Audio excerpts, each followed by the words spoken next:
Entering the Mayo Experience. Mayo Experience. Mayo Experience. Mayo Experience. Experience.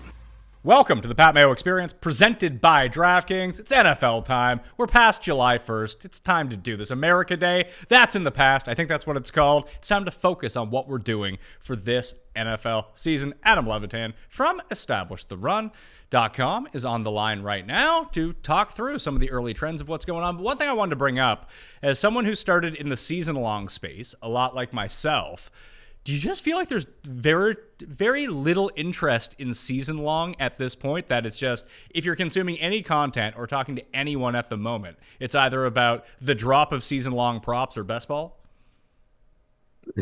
I mean, I don't think there was ever a ton of season long interest this time of year. I think there was some, but not a ton. I mean, best ball's just made it 24/7 and it's great. I think a negative for the season-long bros is that ADPs will be way sharper by the time their home league draft happens and their season-long draft happens, just because the best ball market is obviously pretty liquid now, and I think the markets are, or at least some of the sites are getting pretty efficient. So, yeah, I'd say it's not great for the pure season-long bros, but man, it's great practice to just draft all year round also, and it's fun, so I dig it. It's a great concept, just like daily fantasy was a great concept of, hey, what's the most fun thing to do? It's like, oh, my guy's hurt in week 6, and now my team's fucked. It's like, hey, why don't you just go draft a team from here? This is super easy, and this is all this is. Like, you don't have to pay any attention to it.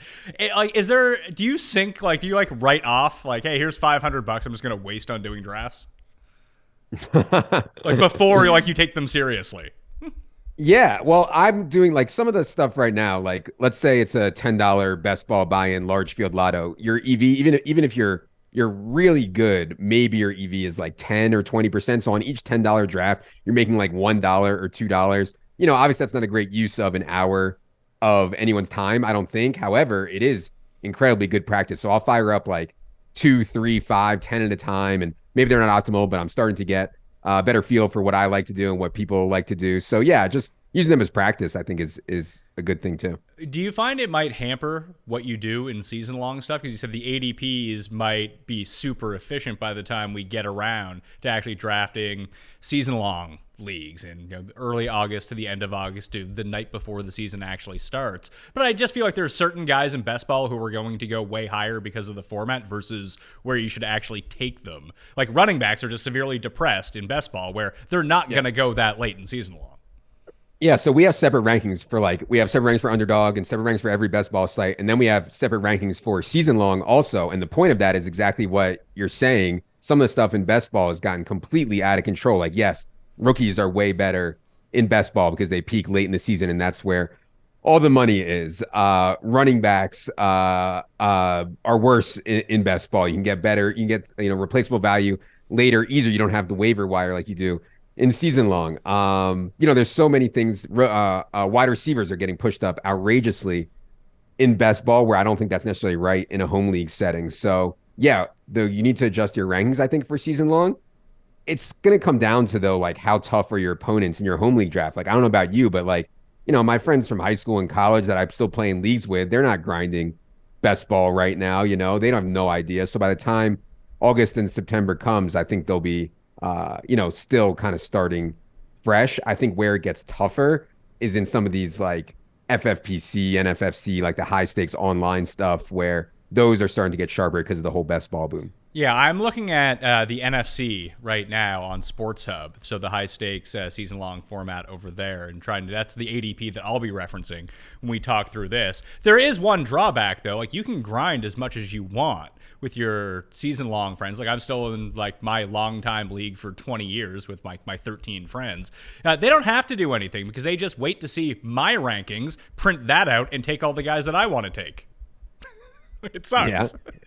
Of course. What did you think? No one told you to go on the internet and start talking about who you like. What did you think was going to happen? Hey, it's the worst, though. You're just hoping, like, hey, they're not super supportive of my career outside of just taking my rankings the night of the draft. That's it. That's the extent of the support that I get.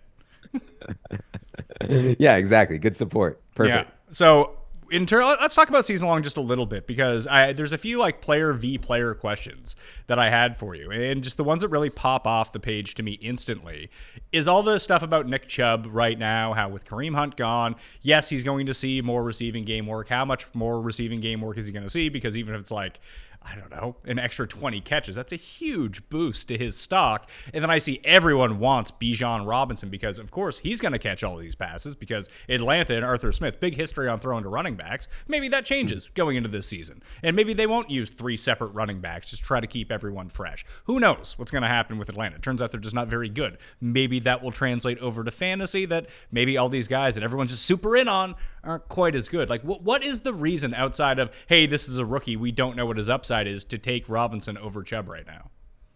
Good question. I would say first, I guess I would push back that the Falcons aren't going to be good. I actually think the Falcons are going to be pretty good this year. I think really good offensive line, major improvements on defense. I think their skill positions are actually pretty good. I know nobody wants to go anywhere near Kyle Pitts right now, but Pitts and Drake London and Bijan and Mac Hollins is like more than fine. It's just going to come down to quarterback play. Like, if Desmond Ridder can give them 25th percentile, 30th percentile, 35th, 40th percentile quarterback play, I think they're going to win 9, 10, 11 games. So I think the Falcons are going to be pretty good. I think the Browns are going to be pretty good as well. You get the receiving projection on Bijan is just so much more. And we do not have a huge jump projected for Nick Chubb in receptions, just because, yeah, Kareem Hunt's gone. I still am a little bit skeptical that they're going to suddenly put Nick Chubb out there in all the passing downs, 2-minute drill,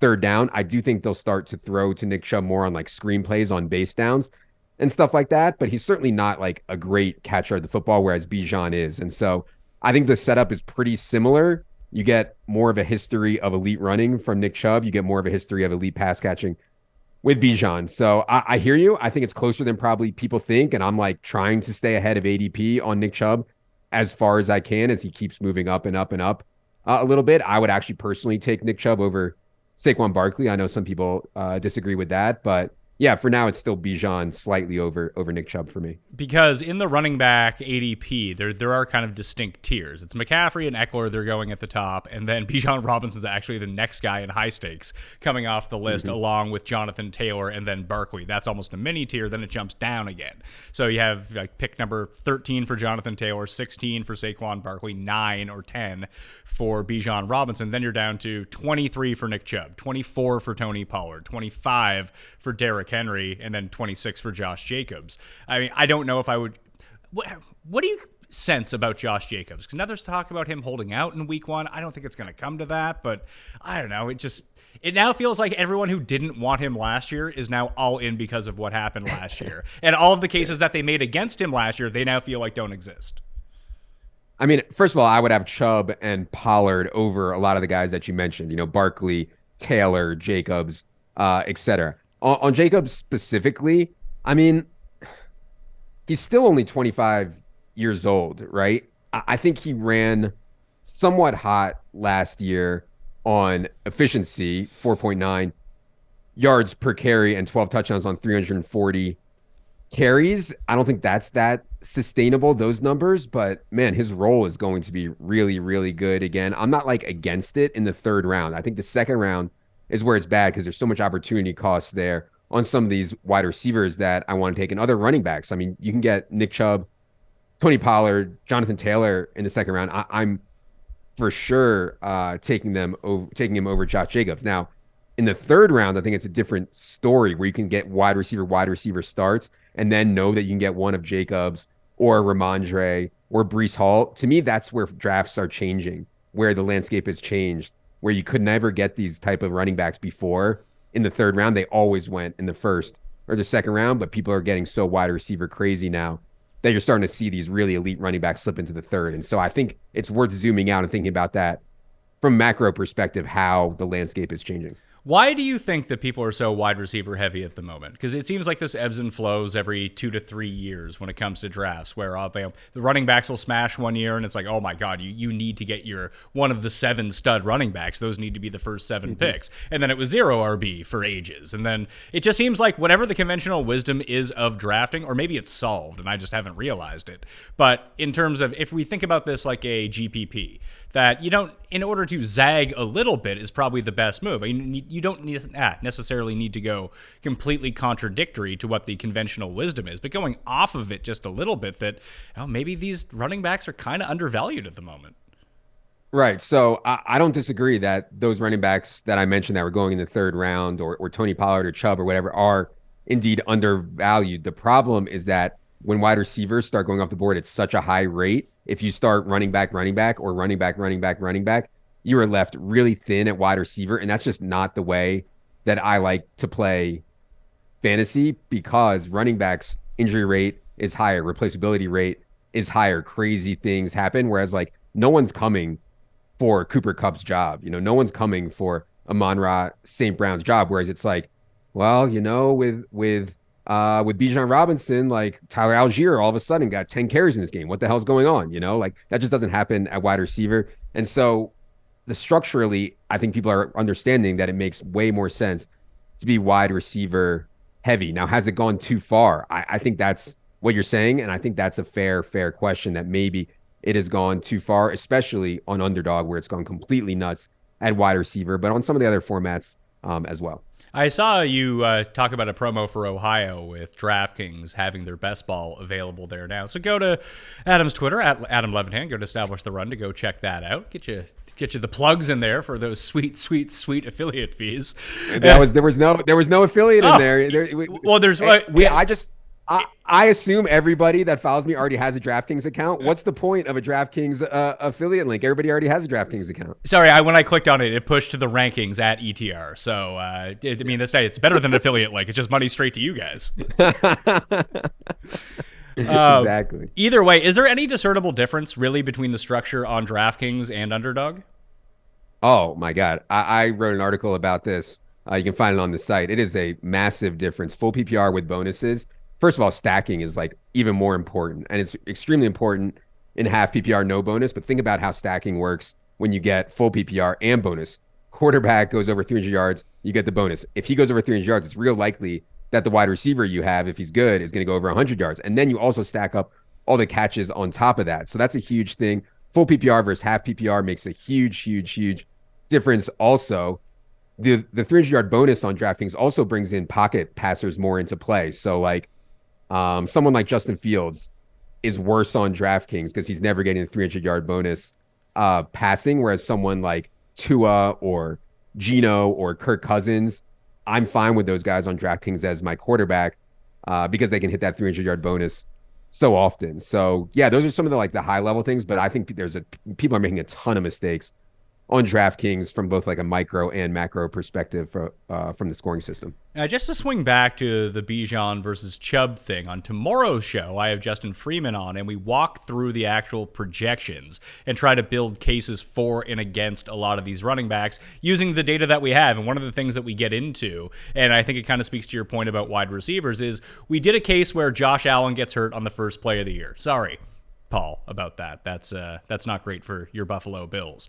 But what do Stefon Diggs' stats look like if Matt Barkley is the quarterback for 17 games, and what that drop-off is? And you can, listen, maybe we overprojected it, maybe we underprojected it. That's one of the great things. If you go to runthesims.com, it's completely free to go use. You can go tinker with that and save all your results. But it kind of came in that Diggs would kind of be not fine, like if you took him 9th overall. He's probably not going to be the 9th best player in fantasy, but he's probably still a high-end wide receiver too, if Matt Barkley is the quarterback. The capital isn't a complete sunk cost if you take him there and Josh Allen gets hurt. However, if Stefon Diggs gets hurt, there's no guarantee that any of the other Bills receivers even come close to that. It'd be like if Jefferson gets hurt, is Addison all of a sudden like the best receiver in fantasy? No. He's basically about the same of probably what he is, plus or minus, or probably just plus like 5 to 15%, whatever it might be, because you get a little bit of extra volume. Wide receivers never really work that way, where I think it's the point you were making is that these late end receivers, like if Bijan Robinson gets hurt, Algier's going to be really good. Like it's kind of linear that way, or whoever the backup is going to be good. It just doesn't work that way with receivers. But it was still pretty hard based on kind of the things that you spelled out with Atlanta. Good offensive line, a little bit of a better defense, the want to run a lot versus pass a lot, maybe even to protect your quarterback. Now, there's a very clear target funnel on that team, but I could see them. I think we had their rushing rate at something like 51%, and I could even see it being higher than that.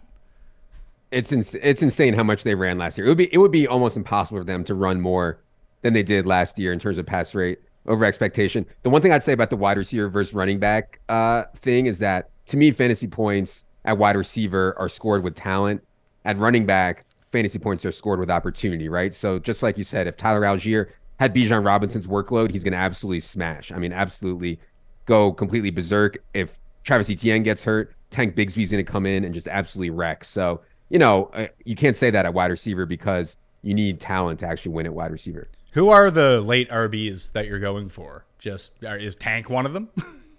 Yes. It depends how late you want to go here. I would start with Antonio Gibson. I don't know if that's late, but he's definitely been a preferred target for me with J.D. McKissick gone. Devon A-Chain, assuming Dalvin Cook doesn't sign there or didn't sign there, I think is a good one.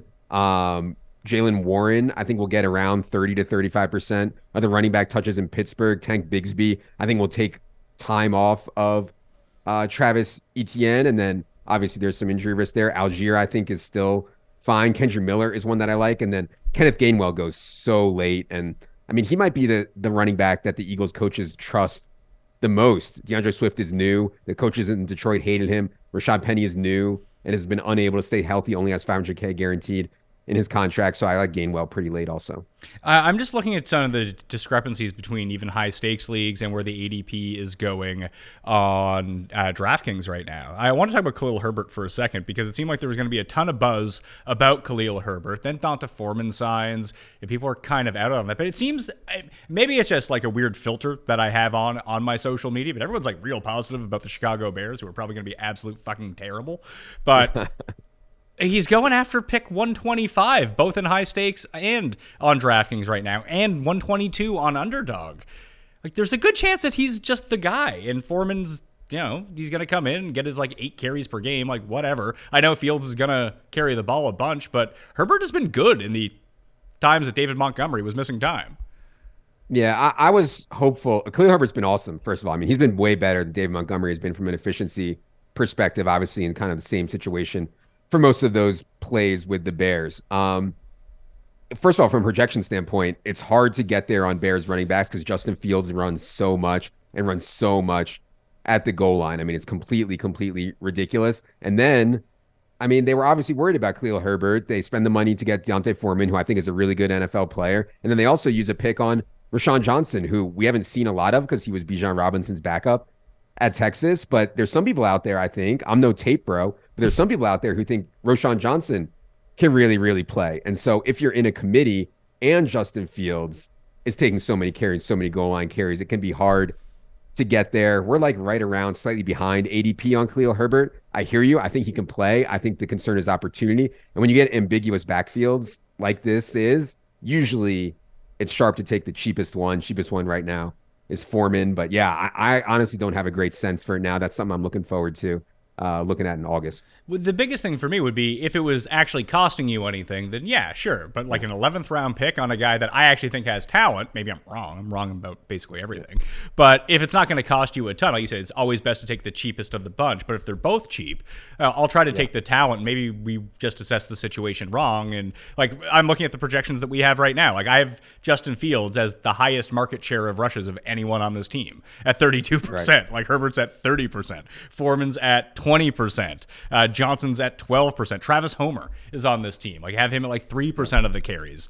If you just say hey, maybe Johnson doesn't do shit, Foreman's kind of a change of pace guy, and you drop them down, all of a sudden Herbert's up at 50% of the carries, and maybe they cede some of the goal line duties to him over just running Justin Fields plays. All of a sudden, I'm trying to at least build a case of how he's not running back 40 anymore. He's running back 21, which doesn't seem all that great, but we're talking about 11th, 12th round picks now. I think that that's fine. And like, that's the thing. When you do a projection, like you have to boil down to one number. Obviously, the range of outcomes on some players is wider. And I would consider Khalil Herbert to be one of those guys. Like, for instance, we're pretty confident in our projection on, like, say, Jonathan Taylor, right? Like, but the inputs for the Bears running backs is way, way, way wider. If you think that, I think that's totally fine. I will say this. If it gets to August and Khalil Herbert is like the clear first team back in preseason games, his ADP is going to go like way up, like 3 or 4 rounds up. So yeah, he's one that is an interesting bet right now because his ADP could certainly rise. I don't know how much lower it can get, but it could certainly rise. So guys that I currently have underpriced versus ADP based on projections. And listen, a lot of circumstances can change. There's a lot of big name running backs who just haven't signed anywhere yet. Whether or not they are going to sign, I have no idea. But like, what? I mean, listen, we're recording the shows a few days early, so maybe this changes. But what would you give the odds of Zeke just going back to the Cowboys for like no money? I think I've said this a bunch. I think the best landing spot for Zeke is Dallas, like without a doubt. The question is he willing to swallow his pride after getting dumped, come back, not only take way less money, but also just be like the garbage man in short yardage for Tony Pollard? I don't know, man. He doesn't strike me as maybe a guy that's willing to do that, but maybe he is. I honestly don't know, but I agree with you. I do think the best landing spot on paper for Zeke is Dallas. So even if he does go back, because right now there's very little competition for Tony Pollard, and the projections reflect that. But like, I have Pollard as the number 3 running back. I have Rhamondre as the number 4 running back. And I know a lot can change right now, but they are not being drafted that way. So we build into our projections unlisted running back. In other words, we expect Dallas to sign someone, even if it's not Zeke. And so in our projections, we bake in some unlisted work for that. And so we have Tony Pollard a little bit lower. If they don't sign anyone, we will be moving. Tony Pollard will come up. I mean, as each week and month goes by, we kind of reduce a little bit of that unlisted work. So I agree with you that Tony Pollard is an absolute smash. I tried it when Tony Pollard is there for me in like middle of round 2. I take him or Chubb a ton. So yeah, I agree with you. I if they don't sign someone, Tony Pollard just an absolute smash. It's funny because even in the projection that we've built out, like when I went through and customized it for what I want to do, I gave, like, I think it was a total of like 35% of the rushing attempts between like Deuce Vaughn and Ronald Jones and Malik Davis. I even upped Dax a little bit just to try to take a little bit away. Like, I only have him at 51% of the carries, which isn't all that much. It's just I may have overemphasized his receiving game work because Dallas doesn't love to check down, but they did prefer checking down whenever Pollard was on the field versus when Zeke was on the field. So I got to think maybe that rolls forward, although a new offensive coordinator. I don't know how much Mike McCarthy had reins over the offense last year versus Kellen Moore. Now with him gone, I've talked about this a few times with Kellen Moore now in Los Angeles. I almost said San Diego. Yep. Like, is that going to hurt Eckler? Because Joe Lombardi loves to check down. Like, it's hard to imprint what an offensive coordinator specific tendencies are going to be with one team versus a different set of players, or what that overall coach has on the impact of the team. Like, do you have any way to parse through that, or is it just all the best guesswork you can do? Yeah, I think one thing that's important is that players, for the good coaches, players dictate what the scheme will look like. And I consider Kellen Moore to be a sharp guy. Austin Eckler is an outrageously good pass catcher. So even though Kellen Moore maybe didn't have as many running back targets in his offense previously, I think he will with Austin Eckler, right? So, like, I'd be real careful about saying bring coaching tendencies to new players and systems, if that makes sense. On Pollard, the one thing that I would say is that as players get more work, efficiency tends to come down. So, guys smash, they average 5 yards a carry on 90 carries for a season. Well, if they're going to get 250 carries, I think you need to regress their yards per carry and stuff like that. So there's certainly some guesswork in there. We have a ton of historical data that goes into all this stuff in terms of similar players and similar situations and what happened with them. But of course, there's like guesswork, and that's why fantasy football is so awesome. That's why like we can sit here and argue about it literally for 12 months out of the year. And that's really what the show tomorrow is about, because I have no clue how to make projections. I mean, I have a general sense of how to do it, but I can barely use Excel, so that's not really going to work out for me. So Justin programs everything in, and then I can go adjust them. Was there ever a point in your life where you were making your own projections, or did you just have a system built that you could tweak? Yeah, no, I think that at one time in DFS, before projections and optimizers were so ubiquitous, having your own set or having some blended set or hiring some intern to help make your own was a huge edge. By the time it got to 2017, 2018, you just need to have the best projections that are publicly available, period. And I think if you're trying to do better than that, you're likely wasting your time. So your time can be better used elsewhere on game theory stuff and stuff like that. So even at this point, I don't think that making your own projections is a great use of time for like 95% of people. For the 5%, I think there's some advantage in like understanding where projections may be weak, understanding where there's more input volatility is really important. So yeah, I hear what you're saying. I think now though, it wouldn't be a great use of time. So Rhamondre, is it just that people are scared of the Patriots backfield? Because every indication that we have just points to him, but people don't want to believe it. Yeah.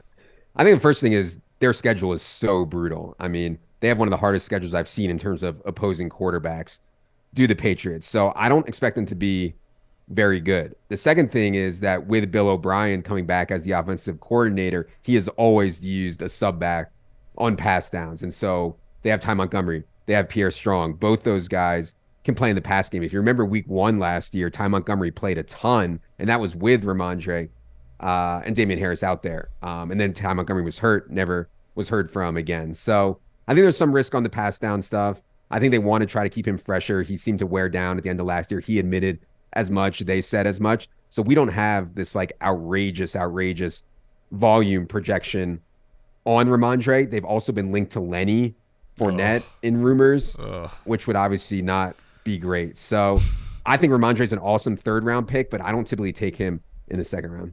The other one would be Joe Mixon. Pick 53. Like that could be a top 5 running back for you. Yeah.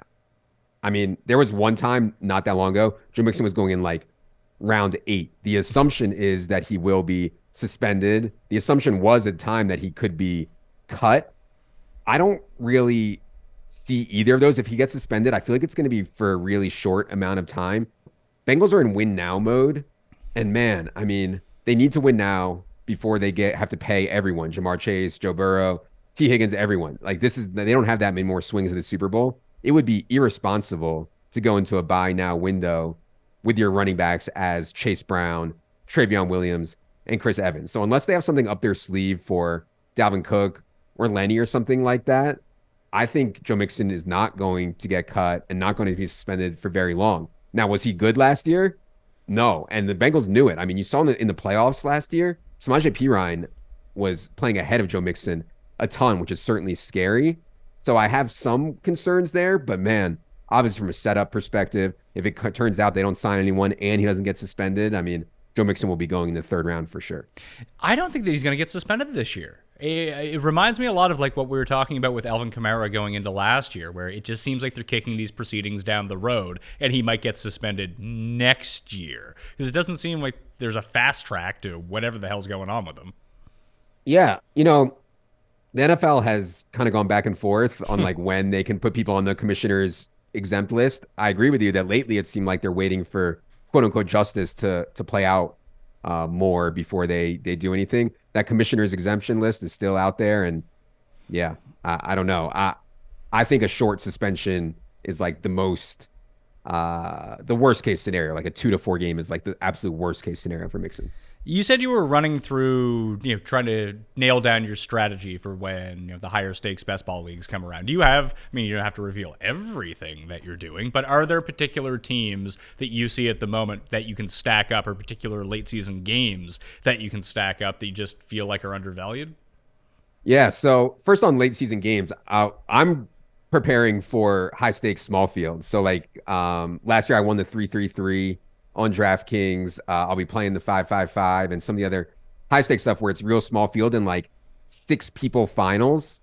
you don't have to worry about week 17 correlation. That's honestly one of the reasons that I like it, because I can just like purely be more on micro takes, which I think is where my edge is more than week 17 stacking or structural stuff. I think my edge is more in micro takes. So yeah, I'm mostly using practice now to get a feel for how I feel about players when I'm on the clock and for how other people feel about players and kind of how the stacks go. I think on DraftKings specifically, where there's 20 rounds, you need to be prepared to create some backdoor stacks. Last year on my winning team, my backdoor stacks were Trevor Lawrence and Zay Jones, which is obviously a huge hit. And then I had Daniel Jones and Wan'Dale Robinson. Daniel Jones was great.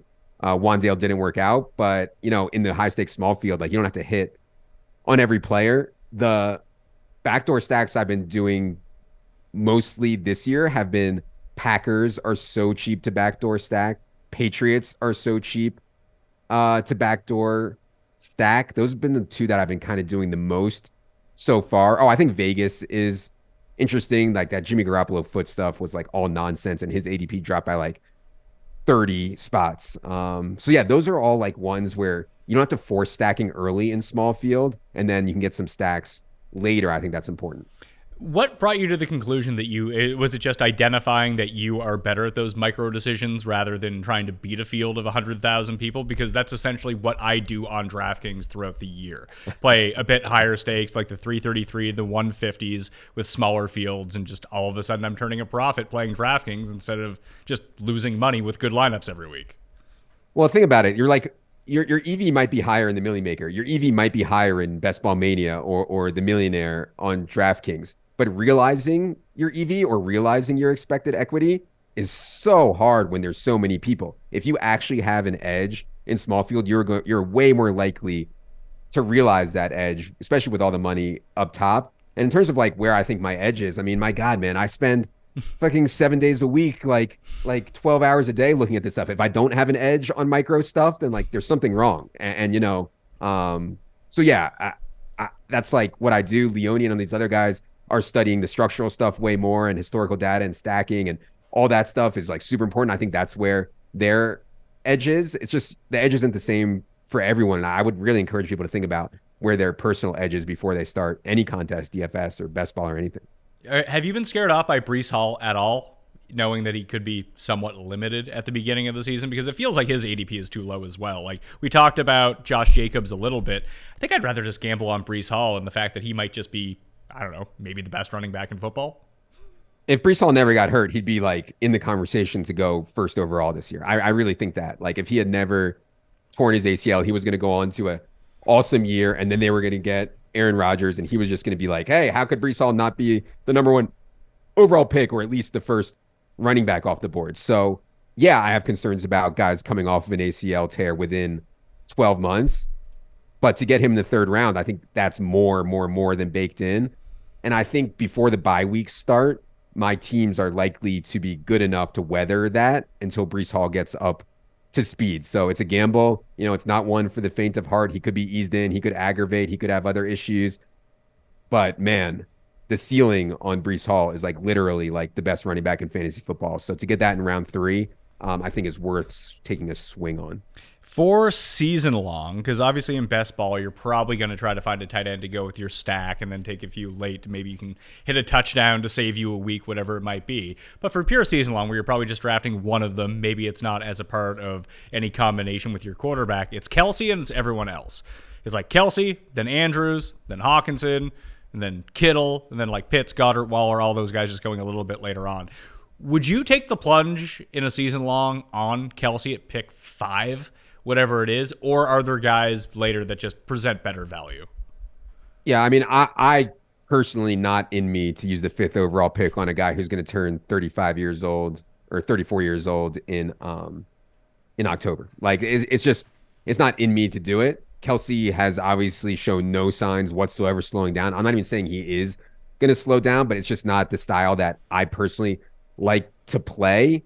I also think there's awesome tight end targets at like every other spot in the draft. I think Mark Andrews is a smash in Todd Monken's offense. I think TJ Hawkinson, man, I sent a tweet today, like the underlying stats on Hawkinson and Kelsey when Hawkinson was on the Vikings is like not all that different. Absolutely love Hawkinson, like Kittle and Pitts both have huge ceilings on a week-to-week basis, but probably don't have the volume to challenge those guys. Goddard, Waller, Freiermuth, Njoku, Chig. And then there's like guys that go later that I think are going to see volume too. I mean, Tyler Higbee, I think, is going to see plenty of volume, and Gerald Everett too. So there's spots for me at every angle of the draft to take a tight end that I like. So fifth overall in Kelsey, I think, is going to be a pass for me. I don't want to spoil too much of tomorrow's show. We kind of break down a lot of the offenses and where the upside could come from. You mentioned Higbee. The Rams offense is sneakily intriguing fantasy-wise because there's no way you're ever going to build out a Ram stack unless you get stuck with Cooper Kupp in the first round. When I say stuck, I actually think he's going a bit too late for, like, everyone's taking Jamar Chase over Cooper Kupp. I mean, maybe that works out, but I would say that percentage-wise, that Cooper Kupp probably ends up with a better fantasy year, especially on DraftKings Best Ball, where full-point PPR is going to be in play. You're probably going to get more bonus weeks from Jamar Chase, although maybe you won't, because Cooper Kupp is liable to have 11 for 110, where Chase is just going to have like 8 for 300 a few weeks. I mean, there's no 300-yard bonus; it's just a 100-yard bonus. That if you like, Stafford's going late.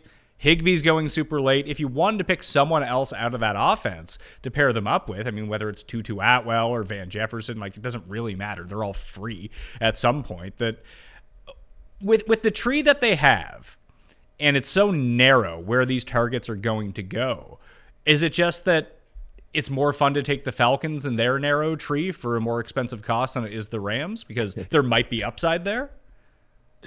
Well, I think the Rams are like super fragile. I mean, first of all, Matthew Stafford has had plenty of arm issues, elbow issues. He seems fine now. Cooper Kupp is obviously coming off of a season-ending injury as well.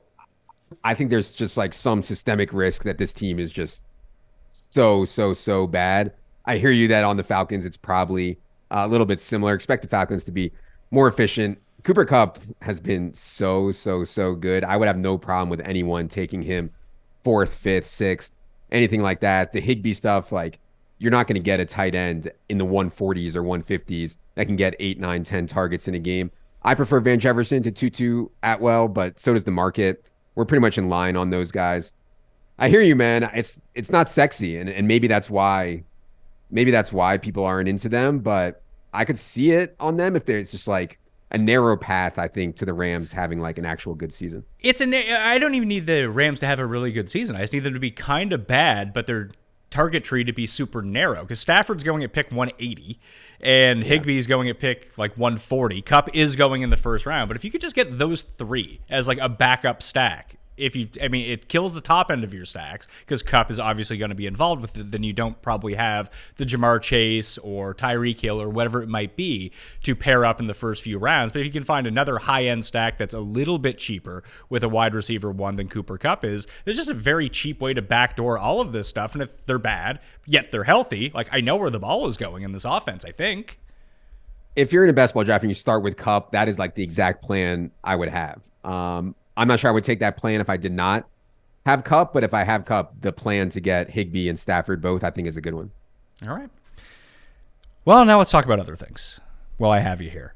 I saw you tweeting about the sham stuff for the NBA draft, and I think it's pretty ridiculous that anyone kind of like you, that anyone would think that he's being paid off to tweet this out, like in a pretty. I mean, you do a ton of draft betting, whether it be NBA. I mean, you guys have been very good at finding the edges on draft betting and following the information and grabbing great value on everyone. And this might be a wrench in that system if too many people believe this. But where's the upside for shams in this? Or even like, it was FanDuel who pays them. Like, where's the upside for FanDuel in this? That they're going to rake people's $5 bets? Great. Whenever people are assuming that there's some like conspiracy with sports betting, like, they don't like think about the big picture. Billions of dollars worth public companies putting it all on the line to get some more action on the number 2 overall pick in NBA draft betting. Like, that makes absolutely zero sense whatsoever. They have a sports book. If they're good at it, and FanDuel has been very, very good at it, they have a license to print money. I mean, just an absolute license. You would not put that in jeopardy no matter what. So yeah, I think it's silly to think that there was anything nefarious going on. However, I can see how the optics are so bad. I mean, all these events, all these bets that aren't decided on the field, there's such a big edge on them. And we don't have any inside information. We just literally, we're tracking which beat writers and which national reporters are the most accurate with their rumors. We're trying to understand who's the best at mock drafts. And like, we're just doing it like that. We're reading every beat writer report, so that you get an edge on draft betting. We don't have any inside information, but I can see the optics of it now because yes, somebody knows who the Hornets are going to take. Somebody out there knows, and so that's not being decided on the field. So I love these markets. Awards markets have been so good to us. Draft markets have been so good to us. But I think that there will come a time, I hope not soon, but I think there will come a time when, due to the optics, you're not able to bet on those things anymore. I don't think they'll ever get rid of the betting. They're just going to set a hard cap on what you can bet on it. It's like when I forget what state it was, where they proposed WWE bets, but the cap was going to be like $20 that you could bet on it. And then it's just it's like promotional purposes. Right. But like, why even like go to the effort of like setting a market and like, whatever for $20? But I hear you, maybe that's how it'll go. Yeah. And I mean, maybe it'll limit some of the NFL players from betting over under props on their own teammates. God, man, it's just like, is there no class that they have at the beginning of the year? Like, hey, gambling's legal now. We are partnered with all of these sports books. Here's what you don't do. Or do people just like, fuck it, I'm going to make my, like, I get that not every NFL player is a billionaire, but like for $1,000, like by career, that seems like a terrible idea. I know, clearly. And like, it's not comparable to the Shams thing. Like that, this is totally different. These guys, I think, just like don't fully get it, and I think they all got spoken to, but it obviously did not sink in for all of them. I don't know, man. Like, all the stuff with them, they were betting on the NBA and it was in the team facility instead of in their car, and now they're in trouble. Like, that strikes me as bullshit. Your own team stuff, I doubt he had told Jonathan Taylor to go play poorly. Like, obviously he wouldn't do that. He probably just like saw maybe JT was nicked up in practice, and he was like, he saw in practice that they're rotating in someone else a ton, and therefore JT's not going to get the carries. So let me get a quick 1,000. Like, I'm not rooting for my team to do bad, and he thinks it's okay. It's just not good, man. I mean, that's why we have the SEC. That's why we have all the insider trading stuff on stocks. It's just not good. I will say though that I bet a lot of this stuff was going on before legalization, and the only reason it's coming to light now is because everything is above board and you can track it so easily. I mean, FanDuel can, or whoever can figure out exactly who made these bets and where, whereas that was not possible when you're betting from Johnny from the street, which I'm sure a lot of these guys were already anyways. So maybe it's not new, but it's easier to catch now. And I guess that would be a positive of the legalization. I like that spin on it. And that's not something I've really considered about it at all. It's just, it seems like it's really bad optics for the players because we hear about it now, whereas before we would have just never heard about it. Never. And, it's definitely helps. Legalization helps with game fixing, like before you might not know if someone bets $2 million offshore on some fixed game. If someone tries to bet $2 million now on some college basketball game, there's going to be major bells going off, going crazy. So I think it's easier to stop that stuff now, but betting on your own team, man, I find it hard to believe people wouldn't know that that's a no-no. How much are you interested in the season-long prop market at this point in time? Do you find it's best to smash these props the moment that they drop when you feel like you have the edge? I mean, whenever you feel like you have the edge, that's when you get in. But do you find your edges now, 2 weeks from now, middle of August, once there's more signings, more reports, whatever? Or is it always just best, hey, they dropped the numbers, my numbers are way different than this, let's just go with that? I think in any betting market, the openers are always the softest lines, period. Like, openers are always the softest. This is counteracted by the fact that the limits at openers are lower. And so DraftKings put out like, I don't know, 100 season-long player props. We showed massive bets, like massive edges on like 40 of them, but they weren't available anywhere else. And the limits were so low. She's like, we're not going to take them. We're not going to release them. And, all it took was, I don't know, 10, 20, 30 sharp people betting $50 at a time. And now the lines are way, way, way better. The season-long prop market has changed a ton.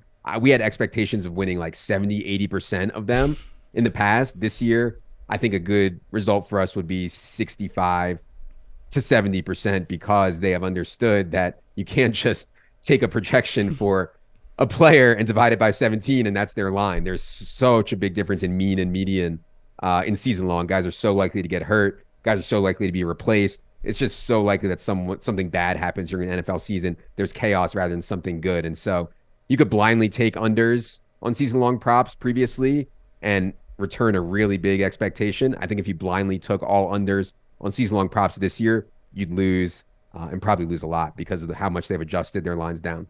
You're saying that you work for a company that sells packages and projections, and you only have an expectation of not winning 100% of bets? That's outrageous to me. How dare you? All the replies. Do your replies on Twitter, like every one is these bots that are like selling fixed games and stuff like that? Do you get that? Yeah, of course. I respond to all of them. Yeah. Fixed games. I'm in on those. I need my action. I'm losing enough like with my bets. I need to make it up somewhere. Fixed games. That's where it's at. I always wonder who actually clicks on that. I wondered that too. It's got to be someone because there's billions of them that seem to exist. Yeah, I think a lot of people click on it. Like I always wonder like who took the Nigerian prince scam money thing. But then like I ran into a couple of people that I met that actually did lose money in like the Nigerian prince scam, and I was like floored. But I guess it's not the craziest thing. Were they really old, the people that got taken? Yeah, like 70 plus. Yeah, so that at least makes a bit more sense to me. Like my grandparents just got caught in this like a pretty like reasonable scam that like when they explained it to me, it's like, all right, maybe they were fudging the details to not make themselves look really bad. But like they had people on the line about like they had information about my cousin who got hit by a car, and it was like a doctor calling from the hospital saying like they needed like $1,000 or something. It was something, and they ended up like losing $1,000 on it until they kind of figured out what was going on. That the cousin was fine once they called him, but they had like all this like personal information that I can kind of see. And the Nigerian prince stuff is sort of like at the advent of emails, and especially old people with technology, it's just not going to be great. With this, like, how many like 80-year-olds are just perusing mine and yours Twitters, looking at the replies and looking at fixed game stuff? Like this is marketed towards, I'm guessing, like 16-year-olds with their parents' credit cards that they can put online. Yeah. Like no reasonable person is falling for this, are they? I think the problem is that the botting is so easy and cheap to do. You know, if you have a sophisticated person just to build a bot for you and you send out 1,000 of these and 5 people click on it, it's a massive win because it didn't cost you anything. So I guess maybe, 0.5% of people clicking on it that see it is probably a huge win. I do have one friend that would get taken on this for sure. Thank God he's not on Twitter is all I can say. Like he would get taken in every scam possible. If you told him that he thinks that he bets on games that he thinks are fixed already. He has no inside information, anything, but he's betting on like D3 Argentinian basketball because he heard it was rigged. But he has no idea which side is rigged, but he's still betting on it. Like and this is at like 4:00 in the morning. The guy needs action at all times. If a bot came up telling him there were fixed games, like just here's my money, please take it, is I assume what he would be at. But I had a friend get taken on like a cruise ship one time because he gets very fired up for sound effects. So they called him and it was like the horn whistle of the cruise ship, and just gave over his credit card information. Came and told us he had won a cruise from his bank. We were like, pretty sure that's a scam, man. And he had to phone his credit card company. They only got like $3,000 off of him, but you live and learn, I suppose. Exactly. The people who give out cruises are casinos, but it's never a good sign if you get an offer to go on a cruise from a casino. It means you've lost an incredible amount of money. Yeah, it's just I have a cousin who lives in like rural Newfoundland, and they have a very successful business up there, but there is nothing to do around there. And the casino here will fly him in twice a year and put him up. Like, I wonder how much he's losing at a time. Like I see not him. A good sign. Yeah, I mean he loves it. He thinks it's fucking great. Yeah, but, entertainment expense. Exactly. Well, you're going to Vegas. Are you gonna place a ton of bets when you go there, or just like you can do that from your home now? So like, why even go there to place bets? Yeah, I live in Colorado now, so like the menus here are way bigger than in Vegas. I can probably get more at the counter if I wanted to, but I'm not really in the great mindset to tie up money for 6, 7 to 8 months unless it's like an absolute smash. And so I look at like long shot stuff more. I think it's better to tie up money on, like 200 to win 10,000 or something is worth tying up money on. So I'll certainly look at some of that stuff. But yeah, the menus in Colorado are bigger than Vegas. It's crazy. Are there any like, because I always saw like when DraftKings would release their like betting handle for each of the sports, that weirdly table tennis was huge in Colorado, and I assume that was like fixed or something like that, or is it just big in Colorado? I don't know. I know that there's a lot of people that moved here specifically to bet on the apps because there's so many, and there's huge arb opportunities between them. And so I think during the pandemic when table tennis was going on, and maybe even after, like professionals are going to be here looking for the biggest edges. And I've never bet table tennis in my life, but I would think that there's probably some edge there in either fixed matches or information asymmetry or I don't know, something that they have where there's professionals here or groups here that are betting table tennis. Yeah, the only table tennis I can remember betting was at the very beginning of the pandemic when there was no sports, and there was a certain gambling app that I had that was live streaming Russian ping pong, and I was like, whoa, here we go. I can watch this and bet on it at the same time? This is fantastic. This is way better than way better than marble racing. Exactly. Pandemic, those are great times for gambling, man. Some of it was, weirdly enough. Like the Outlaw Tour. Yeah, the biggest successes I may have had in gambling were during the pandemic when there was just no information on any of this stuff. And if you just had like a morsel of information, it was good because no one was reporting on any of this stuff. Yeah, Outlaw Tour was great. Yeah, Cage Warriors, fake UFC from England. That was great too. And then PGA came back, and that was the only thing back, and that was fantastic. All right, dude, thanks for coming on. Hey, thanks for having me. Appreciate it. Yeah, no problem. EstablishTheRun.com, at Adam Levitan on Twitter, as always. Pleasure to have you on. Maybe we'll have you back before the start of actual NFL season. Talk some DK strategy. I don't need you to give it away too much, but I do need some hints so I can get better. Whether we record it or not, I don't know, but I just need the hints. That'll do it for me, at the PME on Twitter. Go to runthesims.com and sign up. Just takes an email, completely free, and you can customize your own projections and get your own rankings, and more on that on tomorrow's show of how those projections get built and how you can customize them as we go team by team, not every team, to try to figure out some of the more confusing offenses and what the realistic probability of them hitting their ceilings are actually going to be. Smash like and sub to the channel while you're here as well. I'll see you next time. Mayo experience. Experience.